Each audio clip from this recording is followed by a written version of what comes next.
Hey guys, welcome back to my YouTube channel. This is Anmol Verma. हाँ तो बच्चे, आज हम अपनी पहली वीडियो लेकर आए हैं जहां पे हम इंडियन इकोनॉमिक डेवलपमेंट का पहला चैप्टर करेंगे, Indian economy on the eve of independence. इस चैप्टर में बच्चे हम क्या पढ़ेंगे कि आज़ादी से पहले हमारी जो भारत की इकोनॉमी थी उसकी क्या दुर्दशा थी। तो बच्चे, ये चैप्टर शुरू करने से पहले मैं आपसे एक चीज डिस्कस करूंगा कि कॉलोनियल रूल क्या होता है। क्या डिस्कस करना चाहूंगा कि कॉलोनियल रूल क्या होता है। बच्चे, कॉलोनियल रूल में क्या होता है कि जो एक कंट्री है वो दूसरी कंट्री के ऊपर रूल करती है। ठीक है, एक कंट्री क्या करती है, दूसरी कंट्री के ऊपर रूल करती है और उस कंट्री के लिए सारी इकोनॉमिक पॉलिसीज को सेट करती है। ठीक है बच्चे, अब जो कंट्री रूल करती है उसे हम रूलिंग कंट्री कहते हैं और जिसके ऊपर रूल किया जाता है उसे हम क्या कहते हैं बच्चे, कॉलोनी कहते हैं। उसे हम क्या कहते हैं, कॉलोनी कहते हैं। जैसे बच्चे, आज से कुछ सालों पहले ब्रिटिश गवर्नमेंट भारत आई थी, हम पे उन्होंने रूल किया था, इसलिए हम उन्हें क्या कह रहे हैं, रूलिंग कंट्री कहते हैं। ठीक है बच्चे, हम पे रूल किया था तो हम क्या थे, कॉलोनी थे। तो वो क्या करते थे, हमारी इकोनॉमी की जितनी भी पॉलिसीज है वो सेट करते थे। मतलब कि कितना टैक्स लगाया जाएगा, क्या क्या चीजें होंगी, क्या क्या चीजें नहीं होंगी, ये कौन डिसाइड करता था, ब्रिटिशर्स। जो ब्रिटिश गवर्नमेंट थी उसे हम रूलिंग कंट्री भी कहते हैं। ठीक है बच्चे, इसी सिस्टम को हम क्या कहते हैं, कॉलोनियल रूल कहते हैं। अब हम बढ़ते हैं बच्चे अपनी चैप्टर की ओर और देखते हैं कि इस चैप्टर में क्या है। तो ये बच्चे जो चैप्टर है, इस चैप्टर में हम पहला जो टॉपिक पढ़ेंगे वो क्या है, colonial exploitation of Indian economy under British rule. तो पहला टॉपिक बच्चे जो हम पढ़ने जा रहे हैं वो क्या है कि जब भारत में ब्रिटिश गवर्नमेंट आई थी तो उन्होंने हमें किस तरह से एक्सप्लॉइट किया था, किन किन सेक्टर्स को एक्सप्लॉइट किया था। तो बच्चे, इन्होंने जो पहला सेक्टर हमारा एक्सप्लॉइट किया था वो क्या था, एग्रीकल्चर सेक्टर। तो आइए जानते हैं कि किस तरह से जो ब्रिटिश गवर्नमेंट थी उन्होंने हमारा जो एग्रीकल्चर सेक्टर था वो एक्सप्लॉइट किया था। आइए देखते हैं, colonial exploitation of agriculture through zamindari system. बच्चे, इन्होंने क्या किया था, जो हमारा एग्रीकल्चर सेक्टर था वो एकदम तबाह कर दिया था एक जमींदारी सिस्टम से। अब हमें समझना है कि ये जमींदारी सिस्टम क्या है। तो आइए देखते हैं बच्चे क्या होता था। पहले हम समझ लेते हैं कि जमींदार कौन है और टिलर्स कौन है। जमींदार बच्चे कौन होते हैं, जो लैंड है उसके ओनर्स को हम कहते हैं जमींदार। जो लैंड के मालिक होते थे उन्हें हम क्या कहते थे, जमींदार। तो टिलर्स किन्हें कहते थे, जो उस लैंड पे कल्टीवेशन करते थे, खेती बाड़ी जो करते थे वो कौन थे, टिलर्स ऑफ द सॉइल। ठीक है बच्चे, और एक आ गई हमारी गवर्नमेंट। ठीक है, ये तीनों पता चल गए। अब कहानी को समझते हैं कि जमींदारी सिस्टम होता क्या है। जमींदारी सिस्टम में बच्चे क्या कहा गया था कि जो जमींदार हैं, जो उस लैंड के ओनर हैं, उन्हें जितना भी रेवेन्यू उस लैंड से हो रहा है उसका पार्ट ऑफ सम उन्हें किसको पे करना है, गवर्नमेंट को पे करना है। मतलब जितना भी उस लैंड से रेवेन्यू हो रहा है उसका कुछ सम, बीच में से उसका कुछ फिक्स रेट किसको पे करना है, गवर्नमेंट को पे करना है। और उन्हें यह भी छूट थी कि वो टिलर से जितना चाहे एक्सट्रैक्ट कर सकते हैं, मतलब टिलर से जितना चाहे ले सकते हैं। गवर्नमेंट को उससे कोई लेना देना नहीं है। गवर्नमेंट कह रही है मेरा जेब भरो, मुझे कोई लेना देना नहीं है, तुम टिलर से कितना एक्सप्लॉइट कर रहे हो मुझे बिल्कुल लेना देना नहीं है। तो बच्चे, इस सब में क्या हुआ, जो हमारा टिलर था सॉइल का वो एक्सप्लॉइट होना शुरू हो गया। मतलब कि वो सिर्फ एक लेबरर रह चुका था, वो सिर्फ अपनी 3 वक्त की रोटी खा सकता था, बाकी उसका एकदम उसको हमने एक्सप्लॉइट कर दिया गया था। जो बाकी जमींदार से वो अपनी लग्जरियस लाइफ जी रहे थे, क्योंकि वो जितना चाहे वो क्या कहते हैं, टिलर से एक्सप्लॉइट करते थे। तो इसके कारण क्या हुआ, जो हमारा एग्रीकल्चर सेक्टर था बच्चे वो एकदम खत्म हो चुका था। इस सिस्टम, ये जो जमींदारी सिस्टम था, इसके कारण जो हमारा एग्रीकल्चर सेक्टर था वो एकदम खत्म हो गया। तो बच्चे, इसके बाद जो हमारा टॉपिक है वो क्या है कि colonial exploitation of industrial sector. तो बच्चे, जब ब्रिटिश गवर्नमेंट हमारे भारत में आई थी ना, तो इन्होंने क्या किया था, हमारा जो इंडस्ट्रियल सेक्टर था ना उसको भी एकदम एक्सप्लॉइट कर दिया गया था। आइए इसे समझते हैं। तो बच्चे, आजादी से पहले की बात है, तब जो हमारा हैंडीक्राफ्ट का वर्क था ना उसके दूर दूर तक देश में क्या थे, चर्चे थे। क्योंकि वो हमारा जो हैंडीक्राफ्ट वर्क था वो बहुत ज्यादा चलता था फॉरेन कंट्रीज में। तो जो ब्रिटिश गवर्नमेंट जब हमारे भारत में आई तो इन्होंने इसको क्या कर दिया, एकदम एक्सप्लॉइट कर दिया। तो हम ये 2 पॉइंट्स के बेसिस पे समझेंगे कि किस तरह से हमारा जो हैंडीक्राफ्ट सिस्टम या जो हमारा इंडस्ट्रियल सेक्टर था वो किस तरह से एक्सप्लॉइट किया गया। तो ये 2 पॉइंट्स से हम समझेंगे। Foreign demand for the Indian handicraft was destroyed by the way of heavy duty on export. ध्यान से समझिएगा भाई, क्या कह रहे हैं। ब्रिटिश गवर्नमेंट ने क्या किया, जितना भी सामान भारत में हैंडीक्राफ्ट का बनता था ना, जितना भी सामान हैंडीक्राफ्ट का भारत में बनता था, अगर वो फॉरेन कंट्रीज में एक्सपोर्ट किया जाएगा ना तो उसके ऊपर हैवी ड्यूटी चार्ज की जाएगी। मतलब यहां से हैंडीक्राफ्ट का बना हुआ सामान अगर फॉरेन कंट्री में एक्सपोर्ट करोगे तो हैवी ड्यूटी चार्ज की जाएगी। तो उसके कारण क्या हुआ, फॉरेन कंट्रीज में हमारा हैंडीक्राफ्ट का सामान लोगों ने खरीदना बंद कर दिया। तो उसके कारण हमारा एक जो नुकसान हुआ कि फॉरेन जो मार्केट थी वहां पे हमारे सामान की डिमांड खत्म हो गई। हैंडीक्राफ्ट की जो डिमांड थी फॉरेन मार्केट में वो एकदम खत्म हो गई। एक चीज ये। नेक्स्ट चीज में बताया गया कि domestic demand for the Indian handicraft was destroyed by the way of duty free import of British goods in the Indian market। वो चीज जो ब्रिटिश गवर्नमेंट थी एकदम चालाक थी। इन्होंने क्या किया, जितना भी सामान फॉरेन से यहां आता था ना, मतलब फॉरेन कंट्री से जितना बना बनाया सामान यहां आता था उसके ऊपर से सारा टैक्स हटा दिया। मतलब जितना भी फॉरेन कंट्री से यहां सामान आएगा उसके ऊपर से सारा टैक्स हटा दिया। उसके कारण क्या हुआ, वो सामान सस्ता हो गया। तो इंडिया में लोगों ने वो सामान लेना प्रेफर कर दिया, क्योंकि एक तो वो मशीन मेड था, ऊपर से सस्ता था, तो लोगों ने वो सामान भी लेना शुरू कर दिया। तो इसी के साथ क्या हुआ, हमारी डोमेस्टिक मार्केट में भी जो हैंडीक्राफ्ट की जो डिमांड थी वो एकदम खत्म हो गई। मतलब फॉरेन मार्केट में तो डिमांड खत्म हुई डोमेस्टिक मार्केट में भी इन्होंने इस पॉलिसीज के कारण हमारी जो डिमांड थी हैंडीक्राफ्ट की एकदम खत्म कर दी गई। इसी तरह से बच्चे जो हैंडीक्राफ्ट का वर्क था वो एकदम एक्सप्लॉइट हुआ, इंडस्ट्री सेक्टर हमारी एक्सप्लॉइट हुई। ठीक है बच्चे। हाँ तो बच्चे, जब ब्रिटेन गवर्नमेंट हमारे भारत देश में आई थी तो उन्होंने हमारा एग्रीकल्चर सेक्टर भी तबाह कर दिया था, इंडस्ट्रियल सेक्टर भी तबाह कर दिया था। बचा खुचा जो हमारा इंटरनेशनल ट्रेड था वो भी बच्चे इन्होंने क्या कर दिया था, एक्सप्लॉइट कर दिया था इस डिस्क्रिमिनेटरी पॉलिसी के बदौलत। तो इस डिस्क्रिमिनेटरी पॉलिसी में क्या हुआ था, आइए देखते हैं। Duty free export of Indian raw material to fulfil the industrial need in Britain. ध्यान से समझिएगा इन्होंने क्या किया बच्चे, जितना भी रॉ मटेरियल था ना, जितना भी रॉ मटेरियल यहां से वहां जा रहा था ना ब्रिटेन कंट्रीज में, उसके ऊपर सारा टैक्स माफ कर दिया। मतलब यहां से जितना रॉ मटेरियल फॉरेन कंट्रीज में जाएगा उसके ऊपर कोई टैक्स भी नहीं लगेगा, ताकि वो लोग आगे ब्रिटेन कंट्रीज क्या करें, सामान तैयार कर सकें। एक ये चीज। दूसरी चीज इन्होंने क्या की बच्चे, duty free import of British goods to expand demand for the British goods in the Indian market. इतने समझदार थे, इन्होंने क्या किया, वहां से जो ब्रिटेन कंट्री से सामान यहां लाया जाएगा, बना बनाया मशीन मेड सामान यहां लाया जाएगा, उसके ऊपर भी टैक्स हटा दिया, ताकि क्या हो, जो हमारी डोमेस्टिक मार्केट है यहां पे इनके सामान की जो डिमांड है वो बढ़ जाए। इस डिस्क्रिमिनेटरी पॉलिसी से इन्होंने क्या किया, हमारी जो पूरी ट्रेड था, पूरा व्यापार था, इन्होंने हमारा खत्म किया।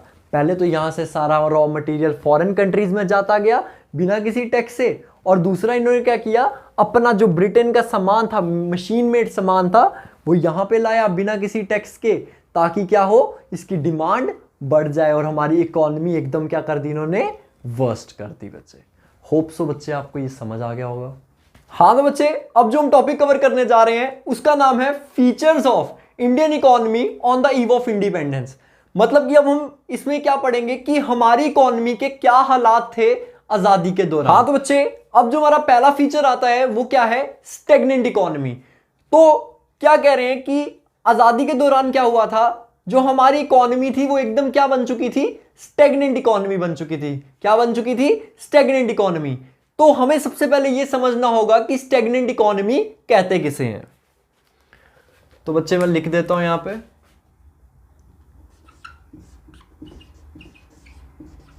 Stagnant economy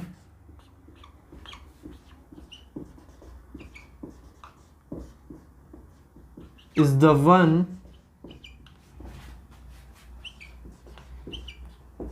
which shows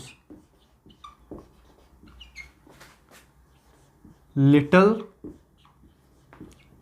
or no growth in income.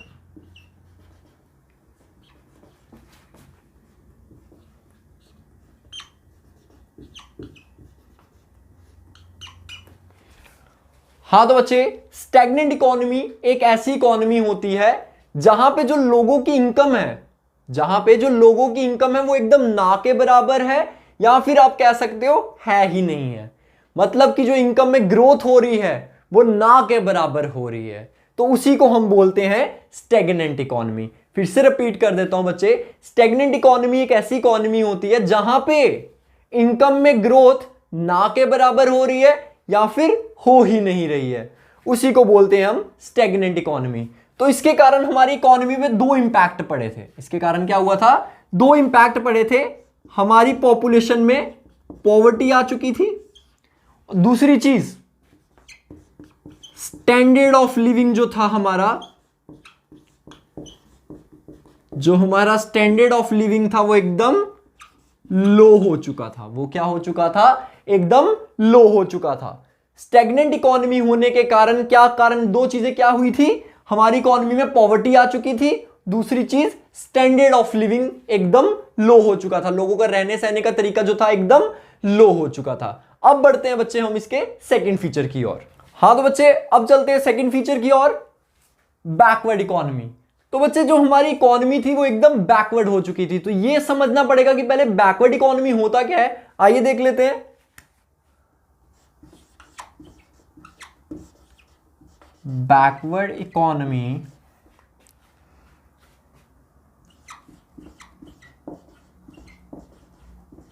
Is the one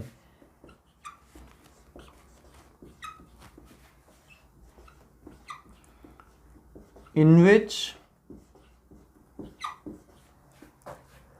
per capita income, per capita कह लो या पर पर्सन कह लो, per capita income is very low.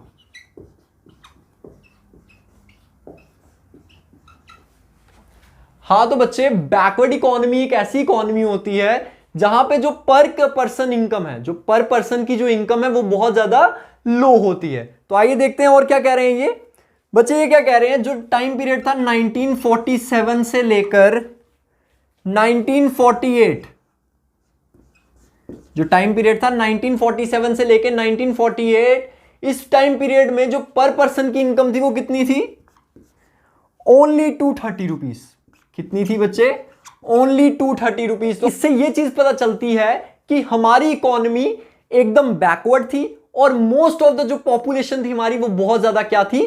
Poor थी। लोगों के पास रहने सहने के लिए आमदनी ही नहीं थी, पैसा ही नहीं था। तो इसीलिए इसे क्या कहा गया है? बैकवर्ड इकोनॉमी का। हाँ तो बच्चे, हमारा जो नेक्स्ट पॉइंट है वो क्या है? Agriculture backwardness. इस पॉइंट में क्या कहा गया है कि जो हमारा एग्रीकल्चर सेक्टर था वो एकदम बैकवर्ड जा चुका था। तो आइए देखते हैं कि इन्होंने ऐसा क्यों कहा है। बच्चे ध्यान से समझो, उस टाइम पे क्या हुआ था? 72% ऑफ जो पॉपुलेशन थी, मतलब जो हमारी मैक्सिमम पॉपुलेशन थी वो किस में इंगेज थी? एग्रीकल्चर सेक्टर में। मतलब मैक्सिमम लोग जो आबादी के थे वो खेती बाड़ी करके अपना साधन चला रहे थे। लेकिन उससे जो हमारी जीडीपी ग्रोथ हो रही थी वो कितनी थी? ओनली 50%। मतलब एग्रीकल्चर सेक्टर से हमारी जो जीडीपी ग्रोथ थी वो एकदम नामात्र थी। समझाता हूं फिर से, मतलब खुद देखो, 72% ऑफ जो पॉपुलेशन थी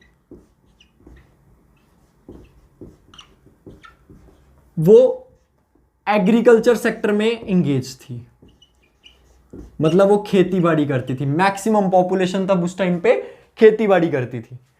लेकिन एग्रीकल्चर से जो हमारी जीडीपी ग्रोथ है वो सिर्फ कितनी थी? 50%। इससे यह पता चलता है कि बच्चे लोग मैक्सिमम टू मैक्सिमम लोग एग्रीकल्चर सेक्टर में इंगेज है, सब खेती बाड़ी कर रहे हैं, लेकिन एग्रीकल्चर से हमारी कोई ग्रोथ नहीं हो रही इकोनॉमी में। ठीक है बच्चे, एक चीज। देन सेकेंड चीज आती है बच्चे, productivity was low.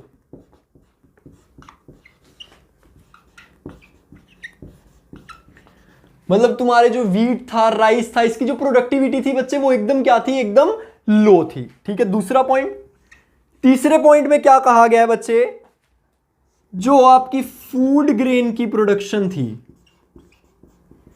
Food grain की जो आपकी प्रोडक्शन थी वो भी क्या थी, एकदम वॉज वेरी वेरी लो। मतलब जो आपकी फूड ग्रेन की जो आपकी प्रोडक्शन थी वो इतनी कम थी कि आप उससे सिर्फ जी मतलब खा पी के काम निकाल सकते हो, उसे आगे बेचने लायक नहीं था, मतलब इतनी प्रोडक्शन थी ही नहीं। तो ये 3 पॉइंट से हमारा पता चलता है कि जो हमारा एग्रीकल्चर सेक्टर था वो कितना ज्यादा बैकवर्ड जा चुका था। ठीक है बच्चे। हाँ तो बच्चे अब हम बढ़ते अपने नेक्स्ट पॉइंट की ओर, देखते क्या कह रहे हैं, इंडस्ट्रियल बैकवर्डनेस। मतलब जो हमारी इंडस्ट्री सेक्टर था वो भी बहुत ज्यादा क्या जा चुका था, बैकवर्ड जा चुका था। आइए पॉइंट्स में देखते क्या कह रहे हैं, lack of basic and heavy industry in the country. मतलब हमारे जो भारत देश था, हमारी जो कंट्री थी, यहां पे इंडस्ट्रीज ना के बराबर थी, कोई भी एक अच्छी इंडस्ट्रीज नहीं थी। पहली चीज, production of machines was almost negligible. मतलब कि बच्चे जो प्रोडक्शन थी मशीन्स की वो एकदम नामात्र थी। ठीक है। नेक्स्ट पॉइंट में लिखा गया है, for the bulk of its capital goods requirement the Indian industry was dependent upon import from Britain. मतलब बच्चे जितने भी कैपिटल गुड्स हो गए, जितने तुम्हारी मशीनरी हो गए, ये सब जो चीजें थी हमें क्या करनी पड़ती थी, फॉरेन से क्या करवानी पड़ती थी, इंपोर्ट करवानी पड़ती थी, क्योंकि हमारे यहां पे इसकी प्रोडक्शन नहीं होती थी। ठीक है। तो इसीलिए क्या कहा गया है कि जो इंडस्ट्रियल सेक्टर था वो बहुत ज्यादा क्या जा चुका था, बैकवर्ड जा चुका था। Next, rampant poverty. बच्चे हमारे देश में पॉवर्टी इतनी ज्यादा फैल चुकी थी कि लोगों को 3 वक्त का खाना भी नहीं मिलता था, लोगों के पास शेल्टर भी नहीं था, क्लोथ मतलब खाने के लिए खाना नहीं है, ठीक है, रहने के लिए छत नहीं है, कुछ भी नहीं है। ठीक है। और अनएम्प्लॉयमेंट बहुत ज्यादा फैल चुकी थी। जो अपना नेक्स्ट पॉइंट है वो क्या कह रहे हैं, पुअर इंफ्रास्ट्रक्चर। क्या कह रहे हैं, पुअर इंफ्रास्ट्रक्चर। मतलब कि बच्चे जो आपका मीन्स ऑफ कम्युनिकेशन हो गया, ठीक है, ट्रांसपोर्ट सेक्टर हो गया आपका, ठीक है, जनरेशन ऑफ पावर, ये सब क्या था, बहुत ज्यादा लो था, एक्सट्रीमली क्या था, लो था। मतलब कि हमारा इंफ्रास्ट्रक्चर जो लेवल था, हमारी इकोनॉमी वो बहुत ज्यादा क्या था, पुअर हो चुका था। ठीक है बच्चे। अब बढ़ते हैं नेक्स्ट पॉइंट की ओर।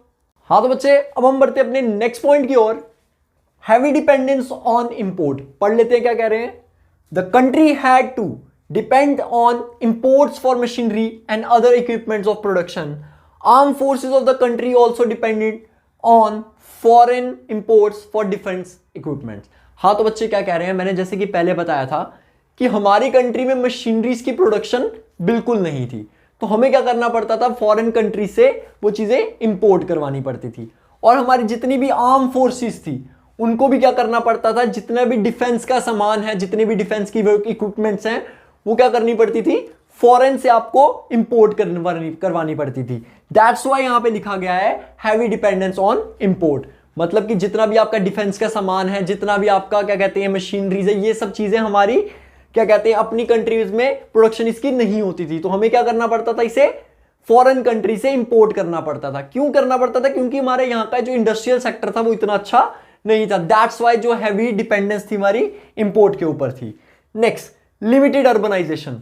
सीधी सी बात है बच्चे, उस टाइम पे क्या हुआ था, ओनली 14% ऑफ जो हमारी पॉपुलेशन थी वो अर्बन एरियाज में रहती थी, बाकी जितनी बची 86% जो आबादी थी वो कहां रहती थी, रूरल एरियाज में रहती थी। इसका मतलब यह है कि 86% ऑफ जो लोग थे वो एग्रीकल्चर सेक्टर में इंगेज थे और कोई भी काम वो नहीं करते थे। इसकी वजह से हमारी जो पॉवर्टी लेवल था वो भी बहुत ज्यादा बढ़ चुका था। होप सो बच्चे आपको ये फीचर समझ आ गए होंगे। अगर बच्चे वीडियो पसंद आई हो तो वीडियो को लाइक एंड शेयर जरूर कर देना एंड चैनल को सब्सक्राइब कर देना। Thank you so much.